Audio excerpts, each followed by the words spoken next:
Jesús llegó a una ciudad de Samaria llamada Sicar, cerca de las tierras que Jacob había dado a su hijo José. Allí se encuentra el pozo de Jacob. Jesús, fatigado del camino, se había sentado junto al pozo. Era la hora del mediodía. Una mujer de Samaria fue a sacar agua y Jesús le dijo: «Dame de beber». Sus discípulos habían ido a la ciudad a comprar alimentos. La samaritana le respondió: «¿Cómo? Tú que eres judío, ¿me pides de beber a mí que soy samaritana?». Los judíos, en efecto, no se trataban con los samaritanos. Jesús le respondió: «Si conocieras el don de Dios y quién es el que te dice dame de beber, tú misma se lo hubieras pedido, y él te habría dado agua viva». «Señor», le dijo ella, «no tienes nada para sacar el agua y el pozo es profundo. ¿De dónde sacas esa agua viva? ¿Eres acaso más grande que nuestro padre Jacob, que nos ha dado este pozo donde él bebió lo mismo que sus hijos y sus animales?». Jesús le respondió: «El que beba de esta agua tendrá nuevamente sed, pero el que beba del agua que yo le daré nunca más volverá a tener sed. El agua que yo le daré se convertirá en él en manantial que brotará hasta la vida eterna». «Señor», le dijo la mujer, «dame de esa agua para que no tenga más sed y no necesite venir hasta aquí a sacarla». «Señor, veo que eres un profeta. Nuestros padres adoraron en esta montaña y vosotros decís que es en Jerusalén donde se debe adorar». Jesús le respondió: «Créeme, mujer, llega la hora en que ni en esta montaña ni en Jerusalén adoraréis al Padre. Vosotros adoráis lo que no conocéis. Nosotros adoramos lo que conocemos, porque la salvación viene de los judíos. Pero la hora se acerca y ya ha llegado en que los verdaderos adoradores adorarán al Padre en espíritu y en verdad, porque esos son los adoradores que quiere el Padre. Dios es espíritu, y los que lo adoran deben hacerlo en espíritu y en verdad». La mujer le dijo: «Yo sé que el Mesías, llamado Cristo, debe venir. Cuando Él venga nos anunciará todo». Jesús le respondió: «Soy yo el que habla contigo». Muchos samaritanos de esa ciudad habían creído en Él. Por eso cuando los samaritanos se acercaron a Jesús le rogaban que se quedara con ellos, y Él permaneció allí 2 días. Muchos más creyeron en Él a causa de su palabra, y decían a la mujer: «Ya no creemos por lo que tú has dicho. Nosotros mismos lo hemos oído y sabemos que Él es verdaderamente el Salvador del mundo». Jesús se sienta junto al pozo de Jacob. San Juan advierte su fatiga, su cansancio del camino. Necesita recomponer sus fuerzas y saciar su sed. Todo ello es verdad, pero además es signo de realidades más hondas. Todo este diálogo es con la samaritana, pero es también por ello mismo una enseñanza y un diálogo con nosotros, y no de los diálogos falsos e insustanciales que invaden nuestro tiempo, sino del verdadero diálogo, del que proviene del Logos, del Verbo de Dios, del Hijo de Dios que atraviesa y penetra nuestro corazón y nuestra inteligencia hasta el fondo. Por eso Jesús se sienta asumiendo la posición de maestro que, sentado, dirige su doctrina al corazón de los hombres. Aquel pozo, identificado con uno de los nombres más grandes de la historia de Israel, el Padre, el patriarca de las 12 tribus, representa al Antiguo Testamento. Nadie podría compararse con Jacob, nadie más grande que él. La samaritana se lo dice a Cristo: ¿eres acaso más grande que nuestro padre Jacob? La profundidad del pozo es la profundidad del Antiguo Testamento, cuyas aguas ciertamente son excelentes, pero no pueden saciar por completo el corazón del hombre.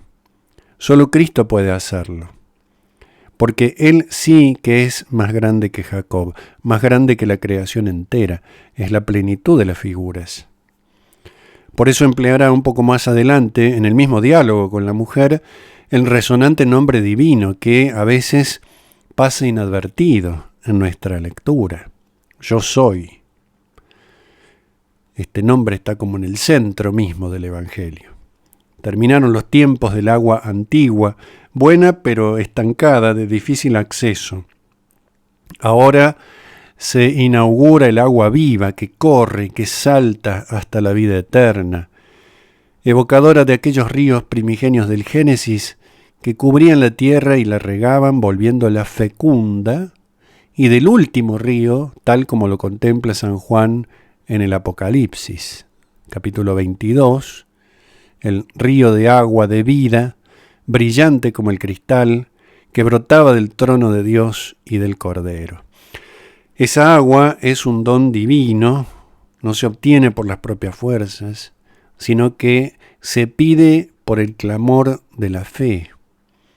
Por eso dice Jesucristo, si conocieras el don de Dios y quién es el que te dice, dame de beber, tú misma se lo hubieras pedido y Él te habría dado agua viva. Porque en esa petición de Cristo resuena la futura palabra en la cruz, tengo sed. Y por lo tanto, aquella sed explica esta. Pide de beber porque quiere Él darnos de beber a nosotros. Tiene sed de que nosotros tengamos sed de Él. Está sediento para que se cumpla en nosotros la antigua palabra del Salmo, Salmo 42. Como jadea la sierva tras las corrientes de agua, así jadea mi alma en pos de ti, mi Dios. Tiene mi alma sed de Dios, del Dios vivo. ¿Cuándo podré ir a ver la faz de Dios? Pide para que veamos que nada podemos darle que se compare a lo que Él nos da. Pide porque no deja de lado la revelación antigua, sino que la lleva a plenitud en Él. No niega el valor de aquella agua antigua, pero es solo sombra de la nueva agua que purifica y de la sangre del Cordero de Dios que alimenta y que vivifica.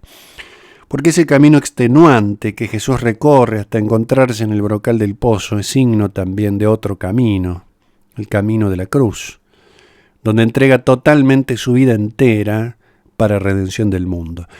Por eso esta sed es signo de aquella otra. Del corazón abierto, nos dice San Juan, capítulo 19, salió sangre y agua. El Evangelio nos habla de esa sed, de esa necesidad elemental que se vuelve irresistible, que debe ser saciada y que solo Dios puede saciar.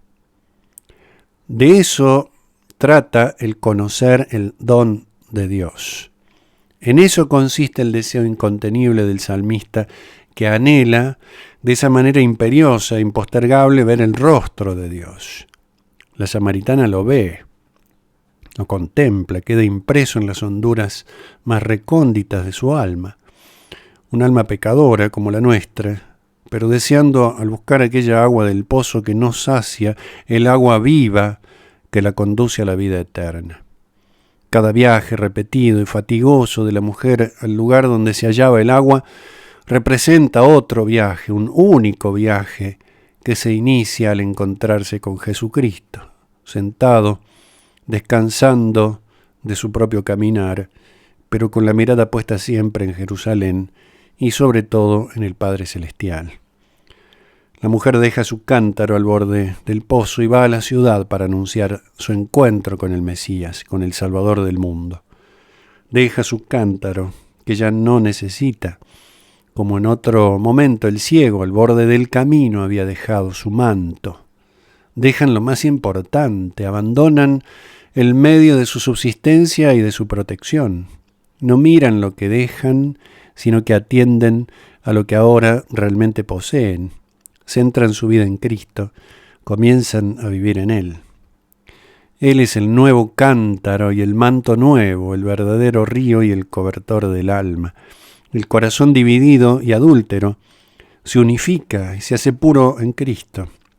Los viajes infructuosos se convierten en un viaje definitivo.